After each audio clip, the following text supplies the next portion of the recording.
Hi everyone, welcome back to Corey's Crafting Corner. Today I am going to teach you how to make your own paint because sometimes I know I really like to paint, but I can't always get to the store to buy paint. I'm also going to teach you a little bit about color mixing because you sometimes don't have access to all of the colors, but if you have the three primary colors, you can make any color you need. So let's start with the mixing of the paint. These are the supplies you will need here.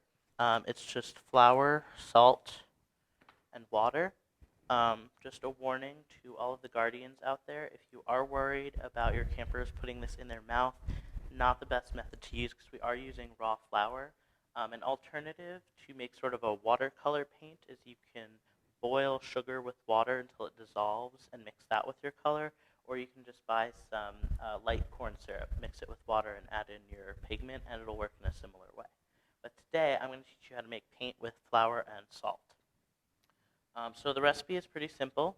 It is 1 part flour, 1 part salt to 2 parts water.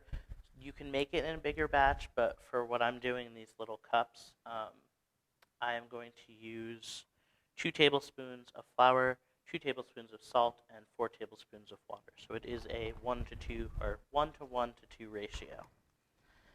And these are paints I mixed up another day. You can see some of them are a little thick, and you can always just add a little bit more water to loosen them up.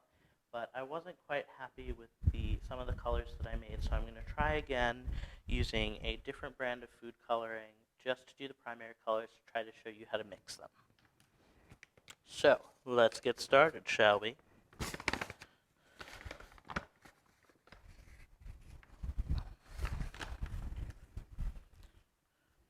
When you're scooping out your flour, you want to make sure that it is a level spoon if you're using spoons or cups, because the flour or the salt will not heap in the same way the flour does.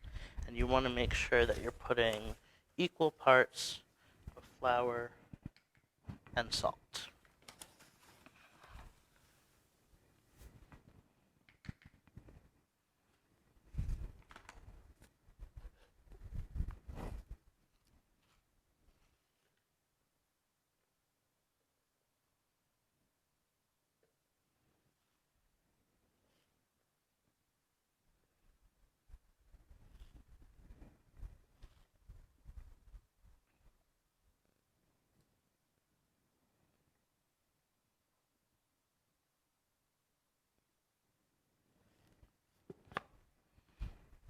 And then you will need something to mix it up with.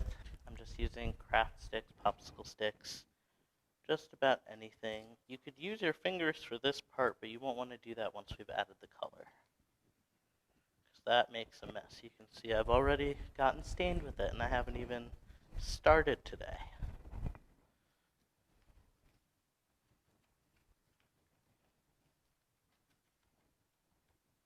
Kind of want to mix this up, make sure there's no more clumps. It'll just be harder to mix the clumps out after you've added the water.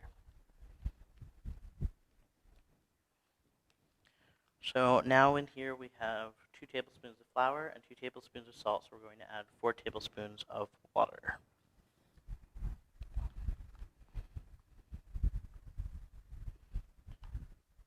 2, 3, 4, and give it a stir. I usually like to count out loud because I sometimes forget in the middle of the process.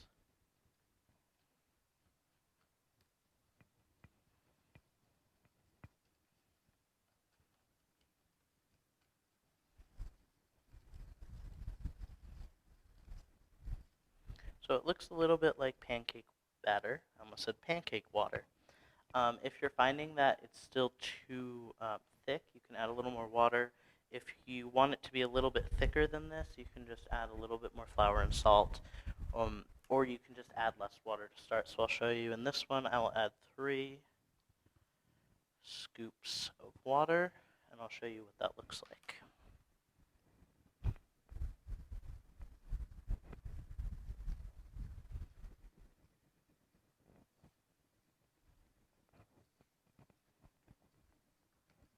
So this one looks a little bit thicker. which this would probably also work fine.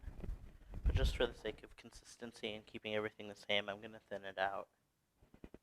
Just so that they're all the same.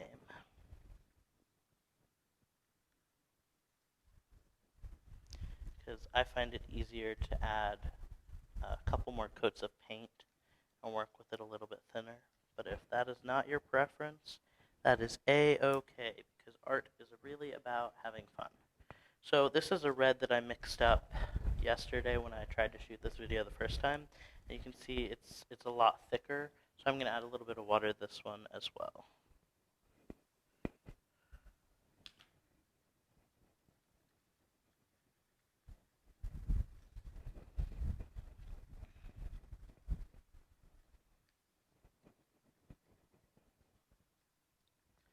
Okay. Before I add the dye, I just want to go over color mixing a little bit. So if you look at this little chart that I made up, these three colors here, red, yellow, and blue, are called the primary colors. If you have these three colors, you can mix any color you want to. These three colors over here, green, orange, and purple, are called the secondary colors because you make them by mixing the primary colors. Big fancy words for first color, second color. So I'm going to show you how to make a rainbow using this concept. So since we already have the red, I'm going to mix up the yellow and the blue. You really don't need a lot of food coloring, and you can use, I'm using food quality gel food colorings here. These ones were made using the same thing in a different package, but you can use, if you have the droppers that most people keep around for baking, those would work just as well. I do also have some resources if you want to try making your own dye. It's a little more difficult, but I will put that at the end of this video, so that if you want to try it out, you can let us know how it goes. And so I'm pretty happy with this color. Again, it really doesn't take much. A little bit goes a long way. It's very concentrated. So probably about 1 to 2 drops. It's always easier to add more food coloring than to try to mix up more paint with it. And if you want a lighter pastel shade, just add a little bit less food coloring.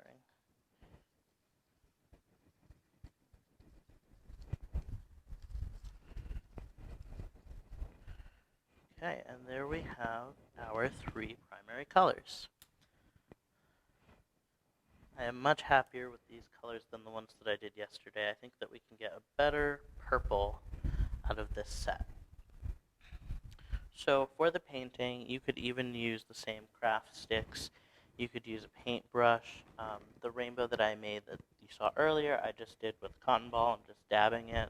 I'm going to try it out with one of these brushes. I don't know what they're called. They're foam sponge brushes.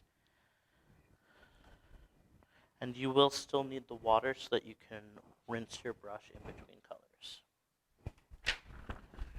Take our piece of paper. And I'm just using printer paper this time. A thicker paper would work well, but this will also work. So to start our rainbow, let's bring our example over here.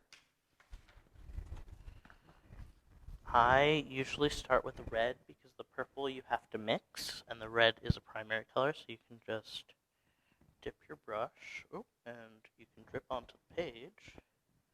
So that'll decide where our rainbow goes. Art is all about working with what you've got. And this paint is probably a little bit thinner than commercial paint. When I did it with the cotton ball, I dabbed it on pretty thick, but it did take a little while to dry. You can always just keep going back and adding more layers to it, and it'll make a deeper color.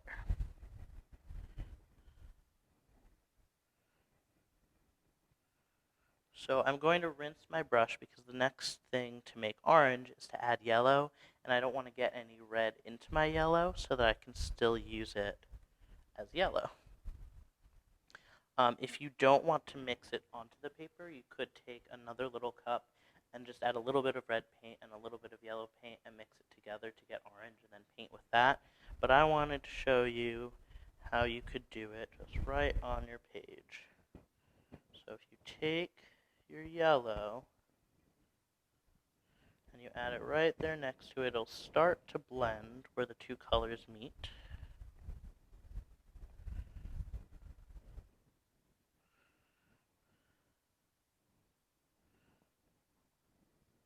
I don't know if you can see on the camera, but it is just starting to blend, and then you just take your brush and you mix the two colors together.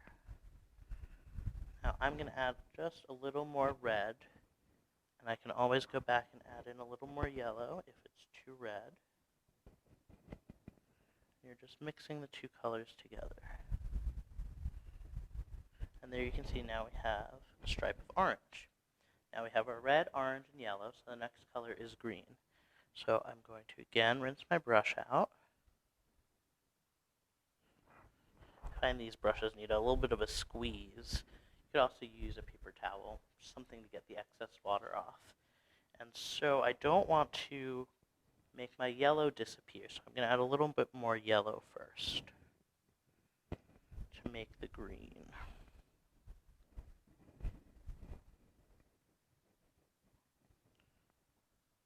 Rinsing my brush, and then the blue. I'm just going to go right over where the yellow was because I added the extra. And blue is a pretty strong color, so I'll probably want to go over with a little bit more yellow. And I might run out of room on this paper, but we will make it work. So as you can see, I'm sort of dabbing it on to get it all mixed together before I spread it out.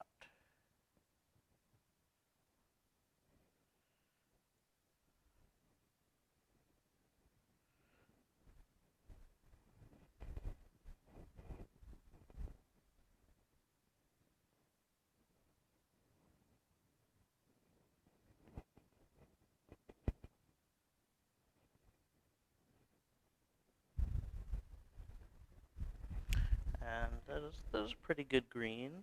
I know it's a little harder to see because the paint is a little thinner, which is why I liked doing the dabbing method with the cotton balls, because it came out nice and thick. It did take a little longer to dry, but I think it was worth it.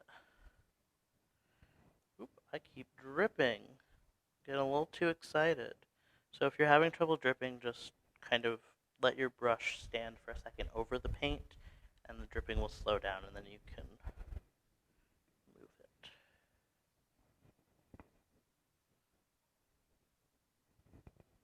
I got too excited again. I'm just so excited about color mixing. It's like one of my favorite things. Okay, so now at the bottom of our rainbow, we have purple. And if you check our color chart, purple is red and blue. So we already have our blue. Now I take a little bit of red. Add it at the bottom here. I'm trying to be careful and not get too much paint on the table. And purple is definitely one of the hardest colors to mix. It's definitely easier if you can buy purple. But it will come out a little dark, but definitely still purple. And so this rainbow here is the one where I had all the separate colors, and this one here is the one that I mixed myself. And once it'll dry, I might go back over it. Well, maybe I'll make a different one because this one got a little splotchy, and I'll make the colors nice and dark and vibrant, and that might take a couple of layers, but that's okay. I think that about wraps it up. Another interesting thing about this is the texture of the paint is really interesting once it's dried because you can still feel the salt, and so it's it's almost interactive in a tactile way because you can feel the texture of the paint, which is really cool, especially if you've gotten it kind of thicker in some places and thinner in other places. Well, I think that is just about all for this lesson today. I hope you had as much fun as I did with painting. Truly, one of my favorite things to do is paint. I hope you had fun. I know I already said that. But stay tuned for more art videos from Corey's Crafting Corner. Bye! Okay, so as promised, here's a list of ingredients you can use to make your own food coloring. Most of these you'll puree or boil. Some of them you can dry out and then use that as a powder and just add it straight into your paint. If you're boiling it, you're going to want to boil it, strain it, and then put it back on the heat and condense it down a little bit. The weirdest one is blue because you have to boil the red cabbage and then add a little bit of baking soda until you get the color that you want. I hope this is helpful. None of these are very easy, but you can do it at home.